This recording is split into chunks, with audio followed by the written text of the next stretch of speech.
Oke, jadi di pembahasan kita kali ini, kita mau coba bongkar satu trik, Trik retorika ya. betul, trik yang licik banget tapi sering sekali dipakai. Gimana caranya argumen yang sebenarnya katakanlah lemah, Jelek gitu ya. jelek betul, bisa didandani supaya kelihatan sah, Iya, kelihatan meyakinkan. Ini seperti taktik umpan alih. Anda pasti akan sering lihat polanya setelah ini. betul sekali. Dan dari sumber-sumber yang kita punya, ada 3 studi kasus menarik nih untuk dibedah. Pertama, kita lihat retorika keliru di teori anti-evolusi. Dari zaman dulu sampai sekarang ya. Iya, dari era Victoria sampai upaya modern membungkus kreasionisme seolah-olah sains.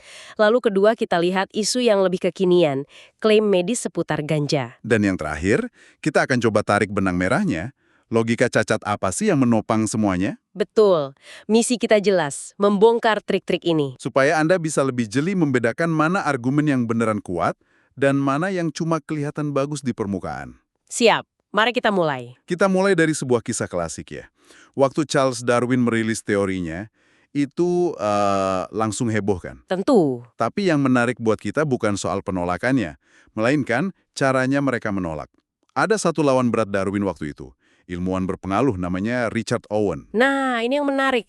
Owen itu tidak langsung berdebat soal data fosil atau observasi Darwin. Oh, dia tidak menyerang bukti-buktinya? Tidak. Dia pakai taktik yang jauh lebih cerdik. Menurut sumber kita, dia membingkai ulang seluruh perdebatan ini. Membingkai ulang. Maksudnya? Jadi perdebatannya digeser, bukan lagi soal sains, tapi soal asal-usul manusia dari kera. Jadi langsung ditarik ke isu yang paling emosional. Masa manusia dari kera? Begitu ya? Menyinggung perasaan masyarakat Victoria saat itu. Perhatian publik jadi teralihkan dari data ke emosi. Pengalihan isu yang brilian secara retoris. Sangat brilian dan licik. Dan ini yang akhirnya meledak di debat terkenal tahun 1860 itu kan? Antara Uskup Samuel Wilberforce dan Thomas Henry Huxley. Betul. Si Darwin's Bulldog. Puncaknya di sana.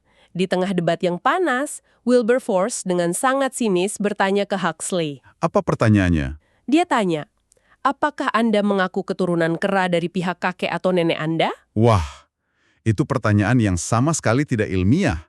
Tujuannya jelas cuma mau mempermalukan Huxley di depan publik. Bukan untuk membantah teorinya, tapi membuatnya terdengar konyol. Dan taktik semacam ini ternyata panjang umur ya. Masih dipakai sampai sekarang. Masih, lihat saja gerakan desain cerdas atau intelligent design ID, itu kan pada dasarnya kreasionisme yang ganti baju, pakai jas laboratorium, biar kelihatan ilmiah. Tunggu, jadi mereka cuma ganti nama saja? Bisa dibilang begitu. Materi kita bahkan menyebutkan adanya strategi baji atau wedge strategy dari Discovery Institute. Apa itu? Ini bukan teori konspirasi loh, ini dokumen internal mereka sendiri. Isinya itu rencana terang-terangan untuk memasukkan kembali kreasionisme ke sekolah. Caranya? Dengan menyamarkannya sebagai kontroversi ilmiah, mereka ingin menciptakan ilusi seolah-olah di kalangan ilmuwan ada perdebatan sengit soal evolusi. Padahal di komunitas ilmiahnya sendiri, evolusi sudah jadi konsensus. Jadi ini inti dari taktik umpan dan alih yang kita bahas. Betul sekali. Umpannya adalah kontroversi ilmiah yang sah, tapi yang sebenarnya dijual adalah keyakinan agama. Begitu ya? 2005? Hakim memutuskan dengan tegas bahwa intelligent design itu bukan sains. Titik. Titik. Itu pandangan religius. Sebuah kemenangan besar bagi sains, tapi juga pelajaran penting tentang betapa gigihnya taktik retorika ini. Oke, dari zaman Victoria sampai awal 2000-an, polanya sama. Tapi ini bukan cuma soal debat agama versus sains kan? Sumber kita juga menyoroti pola yang sama di isu yang lebih kekinian. Betul. Perdebatan soal ganja medis. Nah, ini perlu kita perjelas. Iya, poin kita di sini bukan soal apakah ganja harus legal atau tidak. Itu perdebatan kebijakan yang rumit. Fokus kita adalah bagaimana argumen medis itu sendiri digunakan sebagai alat retorika. Tepat. Sumber kita menyoroti sebuah tinjauan ilmiah skala besar yang hasilnya cukup mengejutkan. Mengejutkan bagaimana? Bukannya kita sering dengar ganja itu obat untuk macam-macam penyakit? Nah, itu kan persepsi umumnya. Tapi tinjauan ini menemukan bahwa untuk sebagian besar kondisi yang sering disebut ADHD, epilepsi, Parkinson, bahkan kanker, bukti ilmiah yang kuat soal kemanjuran ganja itu sangat minim. Sangat minim. Atau tidak meyakinkan. Salah satu penulis studi itu, Sean Hennessy, menyimpulkannya dengan sangat lugas. Sebagian besar alasan terapeutik, orang memakai ganja medis tidak didukung oleh bukti manfaat yang nyata. Wow, itu pernyataan yang cukup telak ya. Lalu, di mana letak taktik umpan dan alihnya? Itu muncul saat klaim medis yang lemah ini dipakai untuk mendorong agenda lain. Ada contoh bagus dari Irlandia di materi kita. Sebuah RUU diajukan yang mengklaim ganja sebagai obat. Oke. Tapi di saat yang sama, RUU itu secara spesifik mengecualikan ganja dari pengawasan Badan Regulator Obat Nasional. Tunggu dulu. Jadi diklaim sebagai obat, tapi tidak mau diatur seperti obat-obat lain. Aneh sekali. Makanya penulis di sumber kita menjulukinya RUU Schrödinger. Seperti kucing Schrödinger. Betul, ganja dianggap obat dan bukan obat pada saat yang bersamaan. Ini cara cerdik untuk dapat legitimasi medis tanpa harus lewat proses pengujian yang ketat. Saya paham. Jadi umpannya adalah ini demi kesehatan pasien, tapi peralihannya adalah meloloskan produk yang tidak teruji dan tidak terregulasi. Dan kampanyenya bisa sangat menyesatkan. Mereka pasang poster yang bilang ganja menyembuhkan kanker. Wow. Mereka juga menyebarkan kisah David Hibbett, seorang pasien kanker yang diklaim sembuh total berkat minyak ganja. Kisah yang sangat emosional. Tapi, sepertinya ada tapinya di sini. Selalu ada, sumber kita mengungkap fakta tragisnya. David Hibbett meninggal dunia akibat kankernya di tahun 2016. Astaga. Tapi kisahnya terus dipakai sebagai testimoni kesembuhan bahkan setelah ia meninggal. Ini menunjukkan bahaya nyata ketika retorika emosional mengalahkan fakta medis. Gila juga ya. Itu bukan lagi sekedar retorika, tapi sudah eksploitasi. Jadi, sekali lagi, poin penting untuk Anda di sini bukan soal pro atau kontra legalisasi. Ini tentang mengenali polanya. Sebuah pengalihan isu yang sempurna. Argumen kesehatan dijadikan tameng, sementara bukti medisnya dikesampingkan. Jadi, kalau kita tarik benang merahnya, antara debat evolusi dan debat ganja ini, keduanya sama-sama bersandar pada argumen yang cacat ya. Betul, dan keduanya sama-sama mengalihkan perhatian dari inti masalah.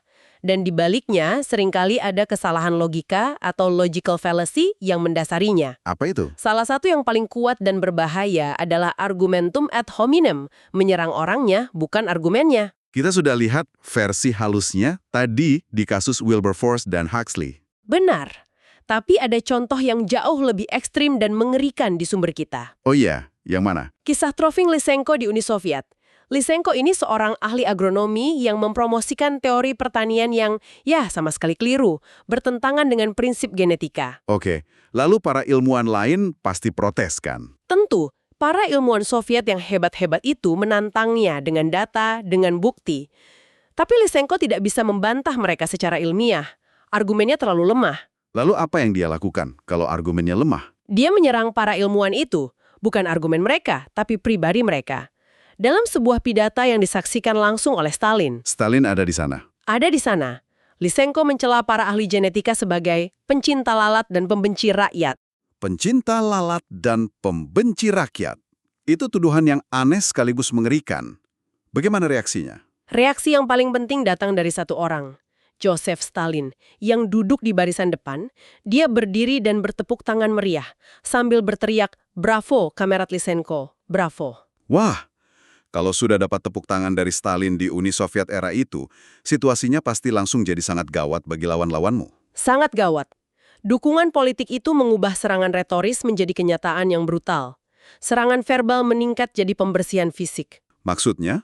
Lysenko, dengan restu penuh dari Stalin, mendeklarasikan ilmu genetika sebagai penyimpangan burjuis dan sains fasis. Gila. Akibatnya, seperti yang dicatat sumber kita, sekitar 3.000 ilmuwan ditangkap, dipecat, dieksekusi, atau dikirim ke gulag. Astaga. Hanya karena mereka tidak setuju dengan teori pertanian yang salah. Ini benar-benar pengingat yang mengerikan. Bahwa retorika yang cacat, argumen ad hominem, ketika didukung oleh kekuasaan absolut, Bisa berujung pada konsekuensi yang menghancurkan. Bukan cuma perdebatan, tapi nyawa manusia. Dan ilmu pengetahuan itu sendiri. betul, semua berawal dari argumen yang tidak bisa dipertahankan, sehingga pembawanya memilih untuk menghancurkan para penantangnya. Jadi, setelah membongkar semua ini, apa yang kita lihat?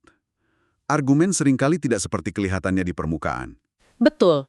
Keyakinan agama bisa dipoles jadi perdebatan ilmiah. Dan dorongan legalisasi bisa bersembunyi di balik jubah argumen medis yang rapuh.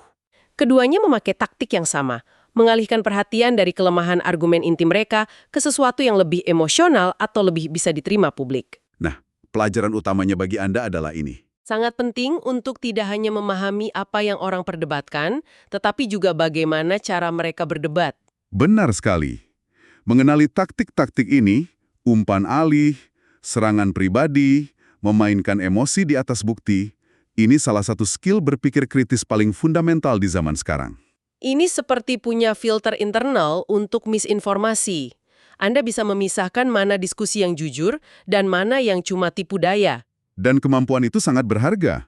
Sangat. Karena begitu Anda bisa melihat kerangkanya, Anda tidak akan mudah terjebak oleh umpannya. Anda akan langsung bertanya, oke, ini argumen di permukaan, tapi apa agenda sebenarnya yang sedang coba dijual di sini? Sebagai penutup, kami ingin meninggalkan Anda dengan satu pemikiran untuk direnungkan. Coba pikirkan satu perdebatan besar yang sedang Anda ikuti saat ini. Bisa di bidang politik, kesehatan, teknologi, apapun. Setelah mendengar pembahasan kita, bisakah Anda melihat adanya taktik umpan dan alih yang sedang dimainkan? Di mana argumen yang sebenarnya disembunyikan di balik argumen lain yang lebih enak didengar? Coba perhatikan baik-baik. Anda mungkin akan terkejut dengan apa yang Anda temukan.